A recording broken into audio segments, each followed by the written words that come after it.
right, let's talk about the chief executive. Now, this particular chapter is a combination. So we first talk about the governor and the governor's office and the powers of persuasion, and then we move to the boards and commissions and the elected offices that are also part of the Texas bureaucracy. We'll talk about the relationship between executive agencies, the public interest groups, and elected officials, and we'll evaluate the strategies for holding state agencies accountable. So first, let's talk about governor. These are the qualifications of governor. The governor has to be at least 30 years old. Remember, for the legislature, the governor had to be, for the House of Representatives, the minimum age was 21. For the Senate, the minimum age was 25. For governor, the minimum age is 30 years old. You do have to be an American citizen at the time that you file, and you do have to have lived in Texas for 5 years prior to running for re-election. So that's formal. That's what the Constitution says. If we look at tradition, our governors have had a tendency to be WASPs.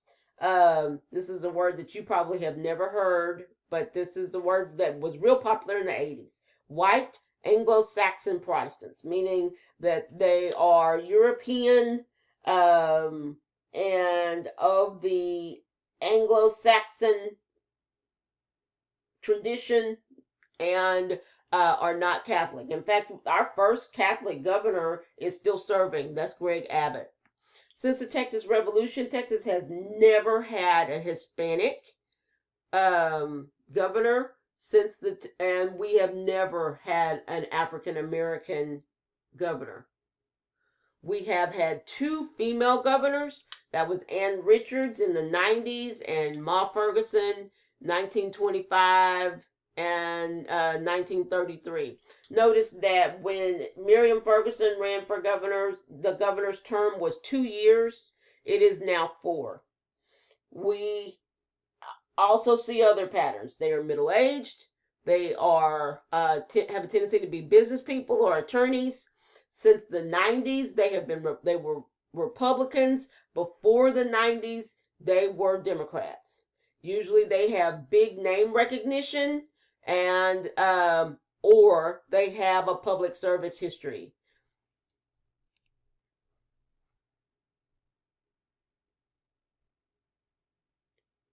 First Republican governor that we had in Texas since E.J. Davis, who lost his seat to Richard Koch in 1866, was Bill Clements in 1978. And then we kind of went back and forth. We had some Democrats, we had some Republicans until the middle 90s. And then every governor after that, well, I mean, it was just George Bush, Rick Perry, and now Greg Abbott. So we've had Republican governors. There are no term limits. If we look at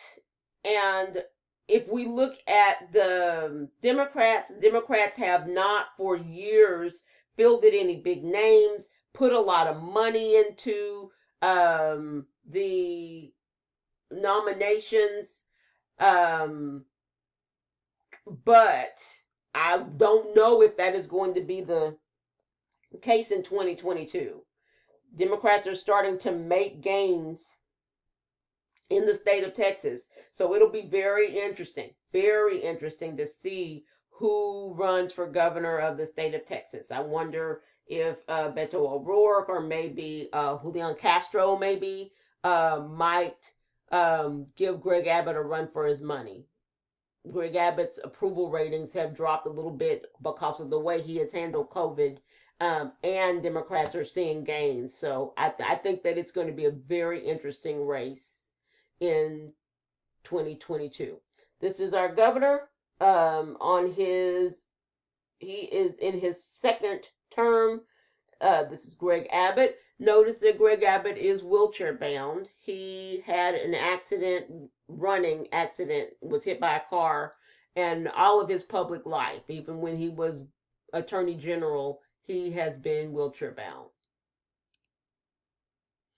So again, the governor's term is 4 years. There are no term limits. We had a tendency and a tradition not to elect people to more than 2 terms up until well, heck, we had a tendency not to elect people after we changed it in the 70s when Dolph Briscoe was the governor. We changed it from 2 years to 4 years. And after we changed it to 4 years, we just did not reelect people. And until George W. Bush, who got reelected, and then Rick Perry, who got reelected twice. So the governor can be removed by impeachment. We have had one governor removed by impeachment. That was the husband of Miriam Ferguson. Her nickname was Ma Ferguson. His nickname was Pa Ferguson. Farmer Jim was actually went through the entire process and was impeached. That's why Ma was running. She ran on a campaign called that said 2 for 1, 2 for the price of 1, because he couldn't run again. They were corrupt. I'm not even qualifying that. I'm not even saying allegedly corrupt. They were corrupt. How much did we pay our governor? Surprisingly, we pay our governor a nice little compensation. It is up to $153,750 a year. This is actually one of the highest governor's salaries in the nation. And for a state that does not like to spend a lot of money on their elected officials, it is pretty surprising. The governor also gets a governor's mansion and gets a full budget for staff in that mansion and security. So it's if you compare how much we pay the governor to how much other states pay their governors, it is surprisingly high. And I think that it is more for appearance's sake. That's just my guess. That's not written down anywhere. But that we don't want to look like we're cheap when people are looking at our governor. The governor gets to hire staff, and these do not have to be evaluated or approved by the Senate. These are just the people that the governor gets to pick, and there's a budget to pay them that is not associated with his or her salary at all. Here are some of the things that the staff do.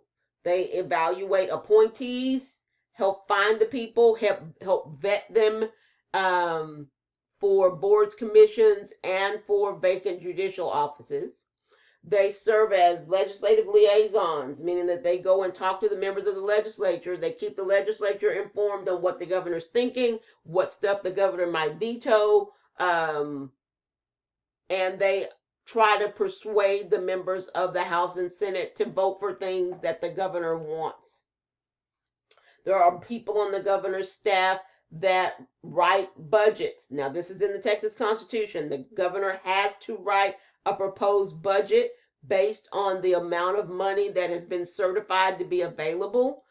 But it is, to be honest with you, not worth the screen that is written on.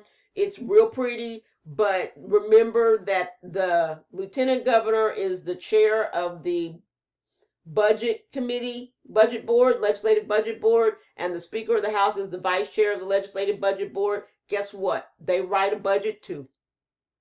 And the budget that they work with in the House and Senate is the one that's been written by the head cheerleaders. So the governor's budget is just pretty, and he just does it because the Constitution says it must be done.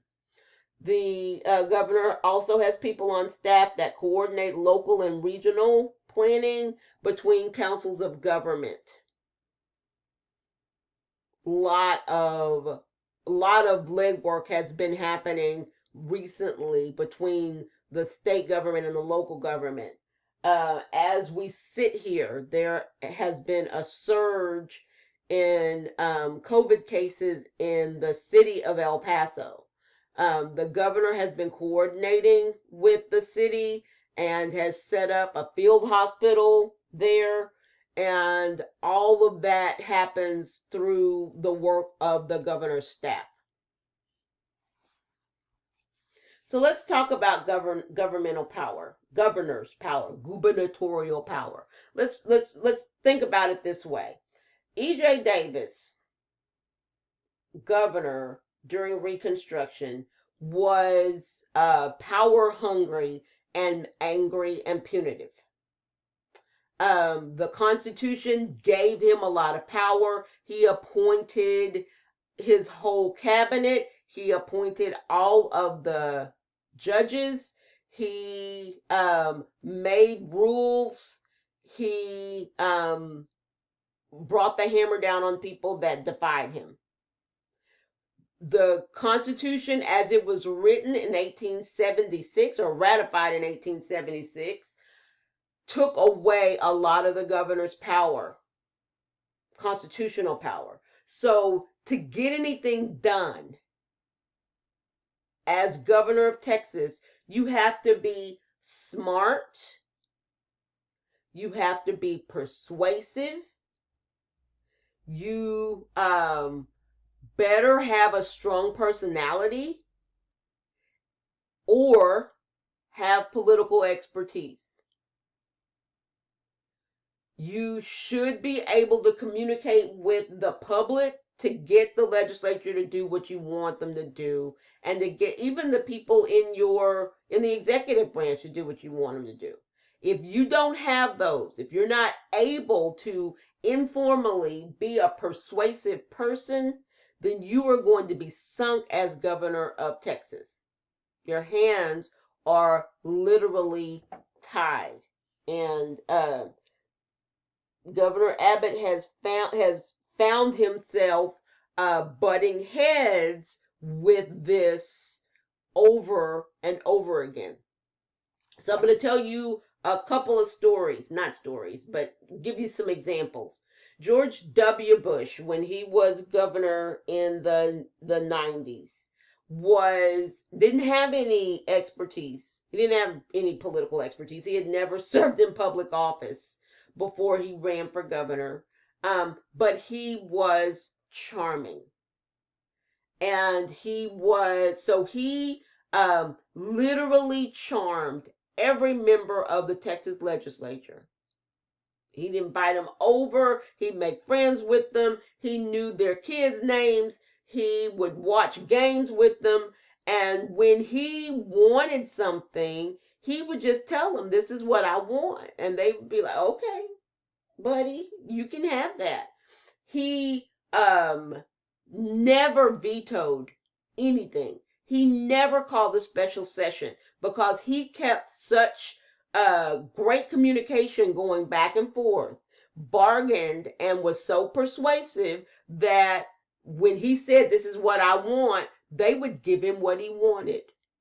When they said, this is what we need, he would give them what they wanted.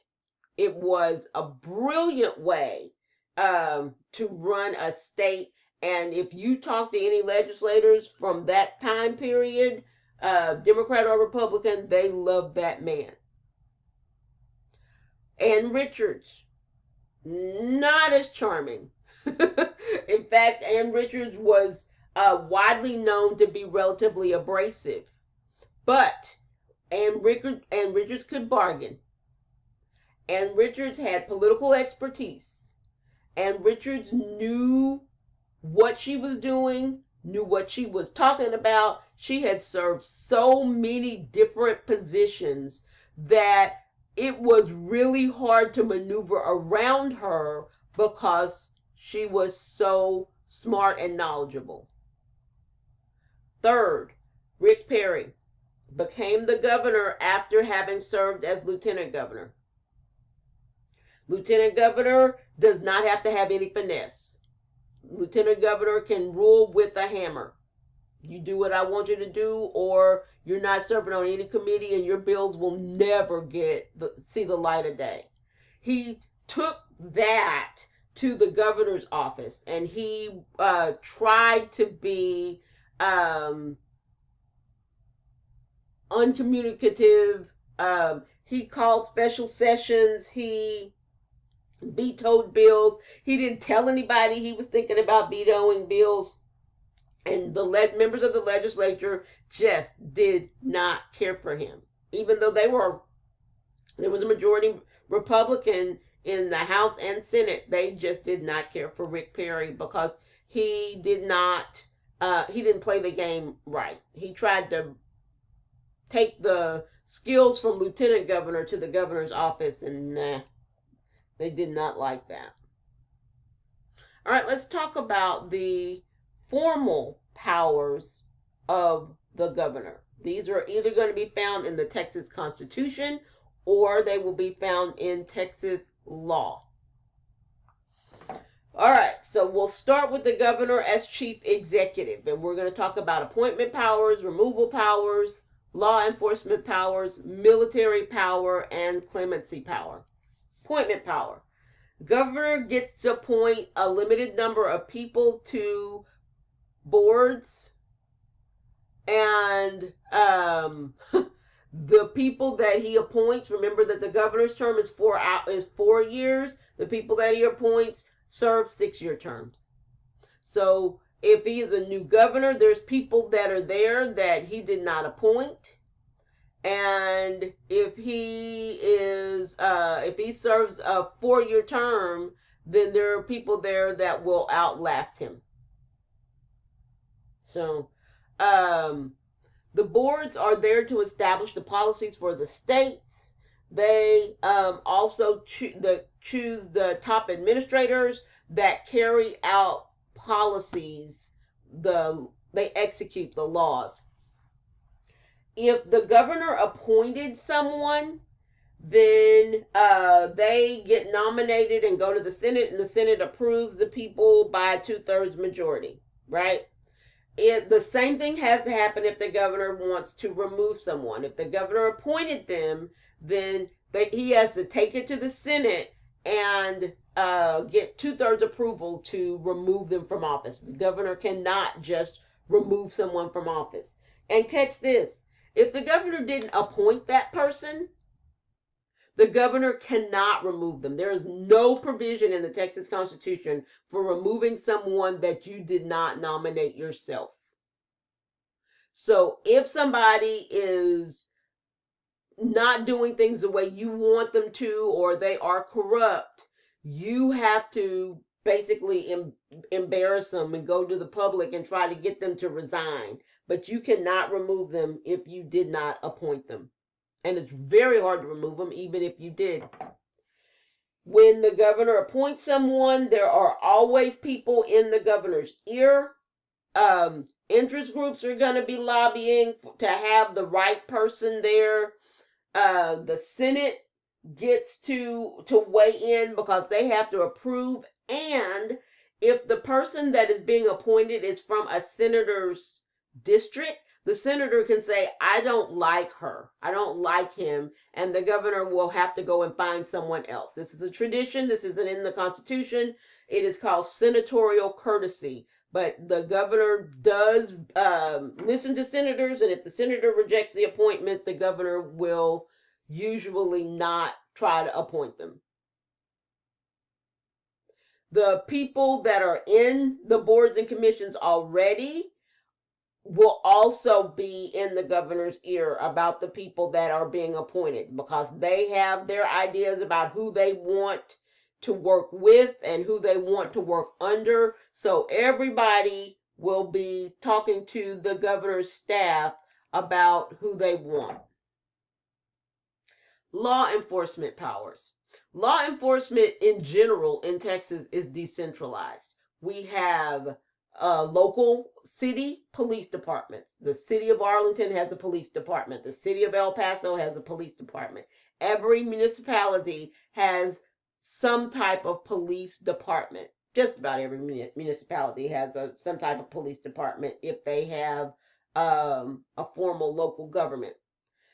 Then every county, and there are 254 counties in the state of Texas, has a required law enforcement structure that includes a sheriff and a comptroller, and then several deputy sheriffs and deputy comptrollers, depending on how large the county is.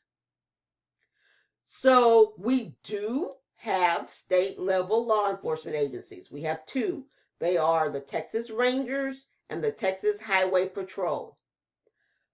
But these members of law enforcement are not under the direct control of the governor. Texas Rangers used to be under direct control of the governor, and wonder of wonders, this doesn't have anything to do with E.J. Davis. Texas Rangers got in trouble when they were unnecessarily brutal to some protesters in the 70s, Texas Farm Workers Union protesters. And they were sued, and they were disbanded and reformed, but under no longer directly under the governor's control. So they are part of the Department of Transportation, and the governor does not appoint the director. The governor chooses the board of the Department of Transportation, and they choose the director of DPS, Department of Public Safety. So has been moved away from the governor. Now, the governor does have direct command, is in the direct chain of command of the military. So the governor is the commander-in-chief of the state militia. I get concerned when I hear people calling random people that are coming out of the woods with guns militia, because militia is very specifically state law enforcement. So just because somebody says that they're militia, that doesn't mean they're militia. These are commissioned military people. In Texas, we have two different military groups. They are the Texas National Guard and the Texas State Guard. They are under the command of an adjutant general who the governor does appoint. The State Guard serves if the National Guard is deployed by the president, because the president can deploy and often does deploy the National Guard for various things. We have seen, not in Texas, but we have seen in other states, National Guard has been deployed during some of the protests. And so the governor will call up the state militia, the state military, and deploy them. And so they are no longer under the governor's control at the time that they are deployed. The governor does have the ability to declare martial law if there is a disaster. So we have a hurricane, we have a tornado, and we need some serious structure and some curfews.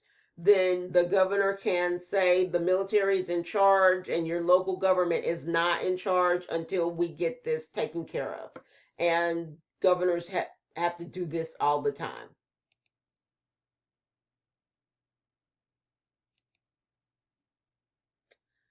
Clemency power.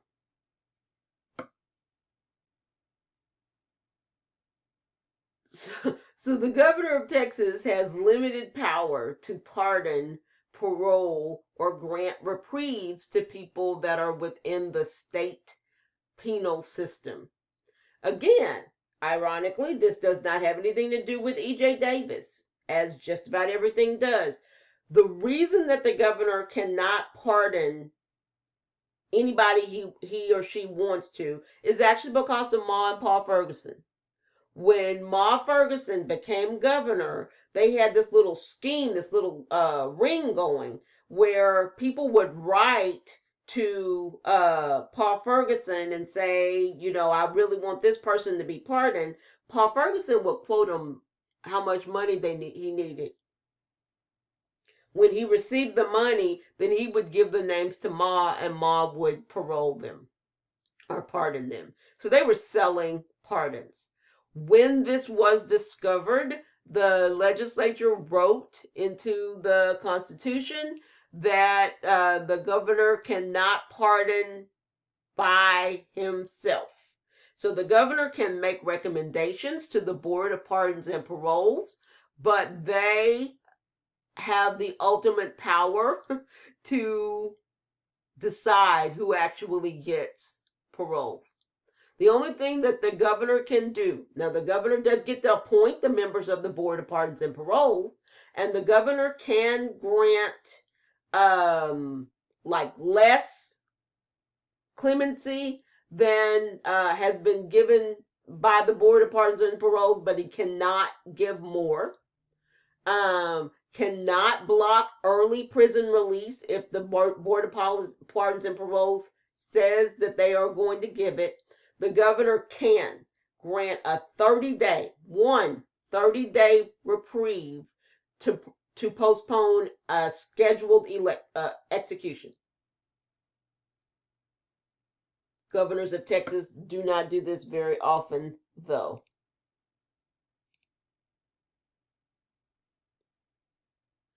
Let's talk about the governor as chief of state. The governor has a role that is quite ceremonial. And while we know, and now you know, that the governor of Texas does not have a lot of power, nobody else knows that.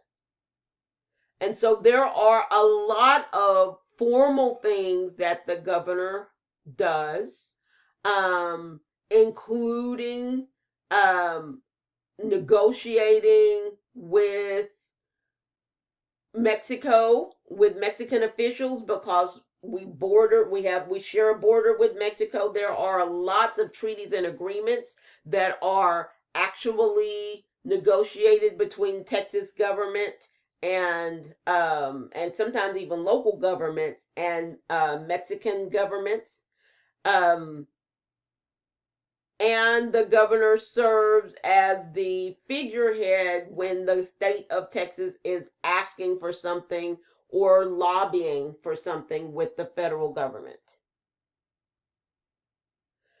Because the governor is the highest ranking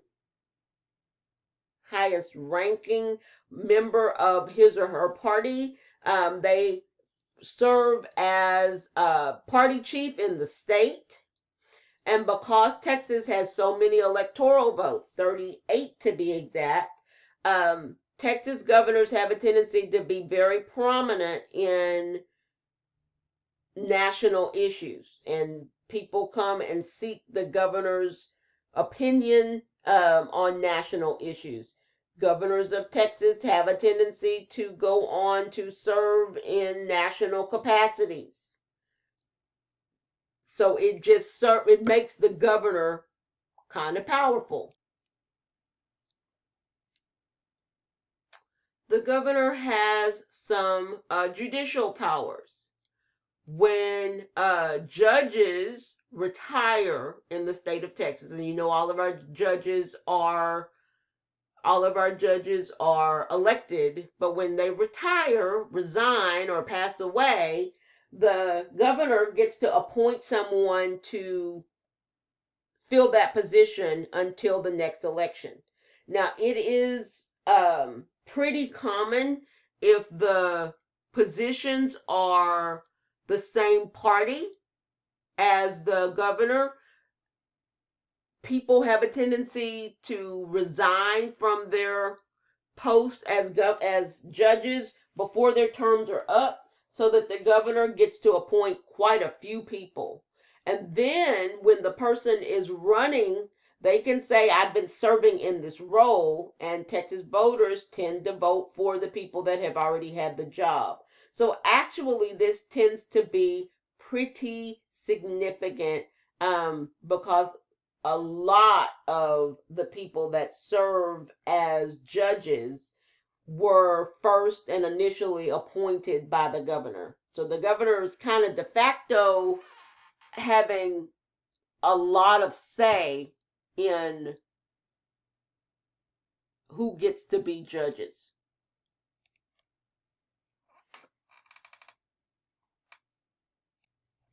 All right, let's talk about the way that governors get a chance to influence legislative action.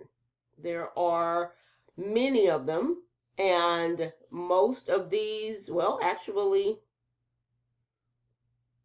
all of these except the last one are found in the Constitution or statute. Let's talk about message power.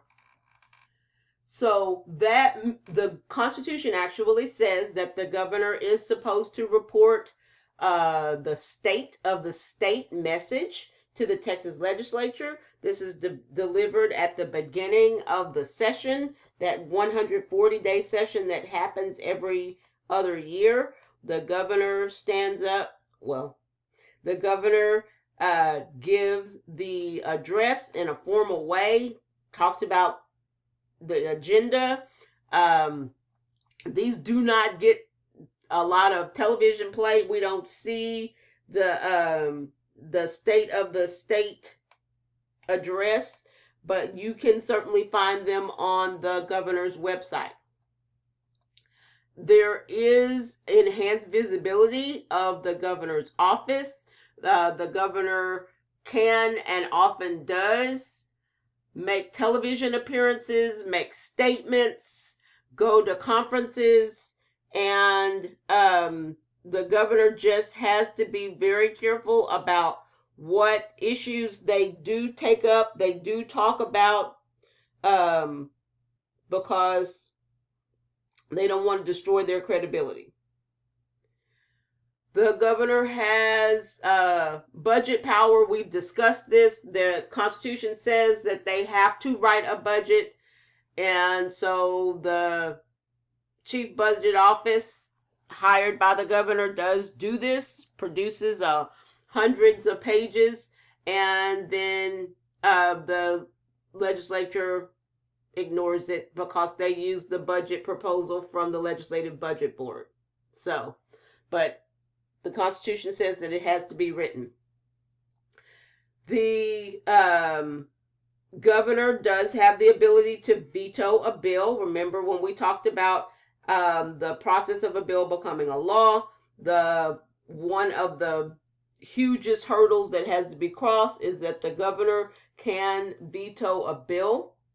Our governor does not have the ability to pocket veto, meaning just not sign it when when the legislature is out of session. If the governor doesn't sign a bill, it becomes a law whether they are in session or not. The governor can veto a bill when the legislature is not in session, and there's no way to override the veto. So there's kind of technically a pocket veto, but they have to officially write the word veto on the bill.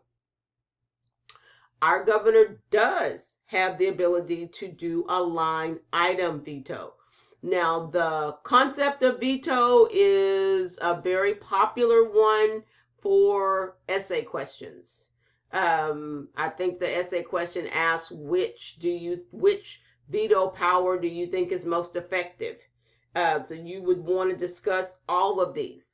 Remember that the line item veto it's much coveted, but it can only be used for money, appropriations. Write that word down, appropriations.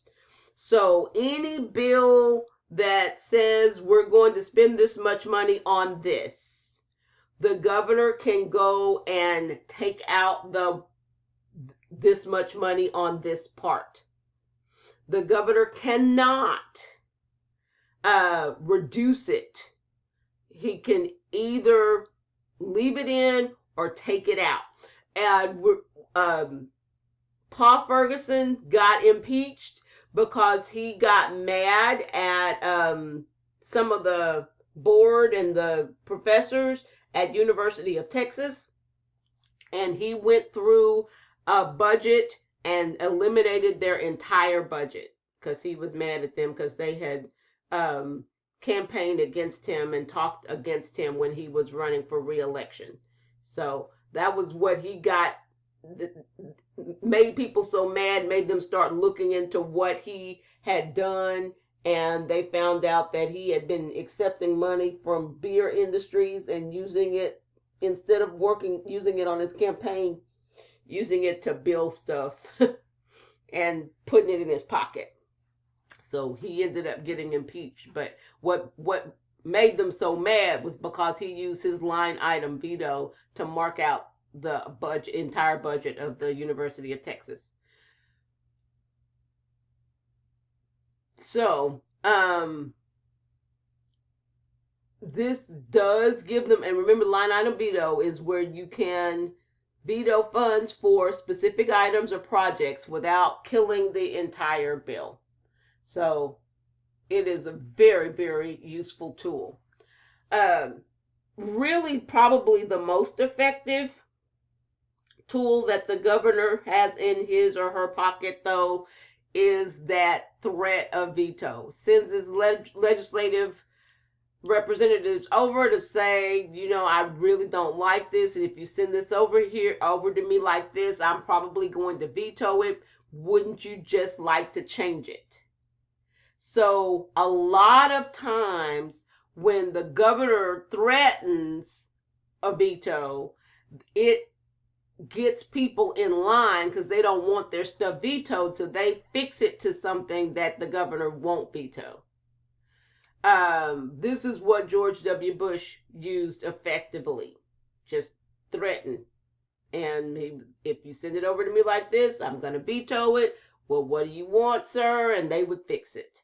And so if you are persuasive, then it is pretty effective. Pretty effective.